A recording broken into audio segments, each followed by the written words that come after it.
ფიზიკური პირის ქონების გადასახადის წლიური დეკლარაციის შესავსებად გაიარეთ ავტორიზაცია შემოსავლების სამსახურის ვებგვერდზე. სწრაფი ძებნის საშუალებით გახსენით მოდული ფიზიკური პირის ქონება. აღნიშნულ მოდულში შეგიძლიათ ნახოთ ინფორმაცია თქვენ მიერ გადაგზავნილი დეკლარაციების, ასევე საგადასახადო ორგანოს მიერ დარიცხული ქონების, მათ შორის მიწის გადასახადის შესახებ. ახალი დეკლარაციის გადასაგზავნად დააწექით ღილაკს ახალი დეკლარაცია. მიაქცეთ ყურადღება, რომ მიმდინარე წელს ივსება მიმდინარე წლის დეკლარაცია, რომელიც ავტომატურად არის მითითებული.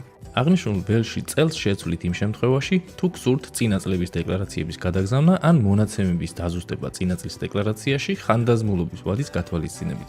მას შემდეგ, რაც მიუთითებთ სასურველ წელს, უნდა აირჩიოთ ქონების გადასახადის პირობა. როგორც ხედავთ, გვაქვს 4 პირობა, განვიხილოთ თითოეული მათგანი ცალ-ცალკე. თუ თქვენი და თქვენი ოჯახის წევრების შემოსავალი გასული წლის 1 იანვრიდან 31 დეკემბრის ჩათვლით არ აღემატებოდა 40,000 ლარს, აირჩიეთ პირობა არ აღემატება 40,000 ლარს. ამ შემთხვევაში დეკლარაცია ივსება მხოლოდ მიწის ნაწილში.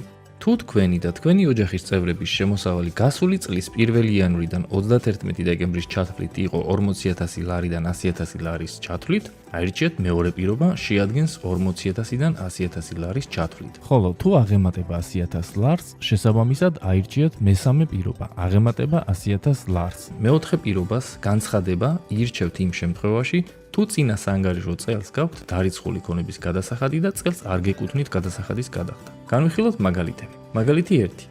დავუშვათ აირჩიეთ პირველი პირობა არ აღემატება 40,000 ლარს. როგორც ხედავთ, სისტემამ გამოიტანა დეკლარაციის ტიპის ასარჩევი ველი, საოჯახო თუ ინდივიდუალური. მაგალითისთვის ავირჩიოთ ინდივიდუალური. მიწის შესახებ ინფორმაცია მიეთითება ნაწილში მიწაზე ქონების გადასახადის გაანგარიშება. გაითვალისწინეთ, რომ დეკლარაციაში ეთითება ინფორმაცია მიმდინარე წლის 1 აპრილის მდგომარეობით, საკუთრებაში, სარგებლობაში ან მფლობელობაში არსებული მიწის შესახებ.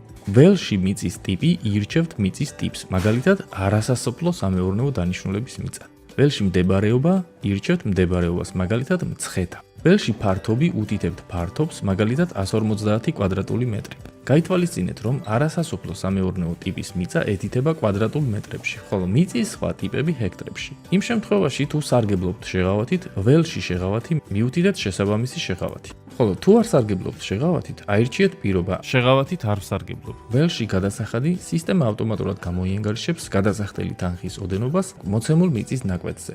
გაითვალისწინეთ, რომ ინფორმაციის შეტანის შემდეგ მონაცემების შესანახად აუცილებლად უნდა დააწვეთ დამატების ეგრეთ წოდებულ პლუს ღილაკს. წინააღმდეგ შემთხვევაში თქვენ მიერ შეტანილი ინფორმაცია არ შეინახება. იმ შემთხვევაში, თუ ფლობთ რამდენიმე მიწის ნაკვეთს, განხილული მაგალითის მსგავსად შეძლებთ მათ დამატებას. ყველა მონაცემის მითითების შემდეგ დააწექით ღილაკს გადაგზავნა.